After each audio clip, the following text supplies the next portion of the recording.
Hello guys, welcome back another video. Today in this video we will talk how to cancel webinar jam subscription. So first of all, what you have to do, you need to visit on the official website and you need to log in into your account which you want to cancel your subscription. And once you logged in into your account, you need to visit on the setting area and you need to tap on the option like billings.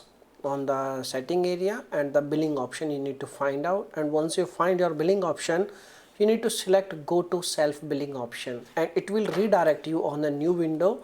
Like in this portal you need to provide your login page, and in the login page you need to provide your email address and the order ID number, and the order ID number you can find in your payment confirmation email, okay, at the right side of your invoice. Okay, so you need to provide your you can select payment ID or order ID, and once you confirm this thing you will redirect on the new window related to your order, and you can cancel your subscription by pressing this cross button. Okay, so by using this method you can easily cancel your webinar jam subscription. Now if you have any other questions you can make a comment.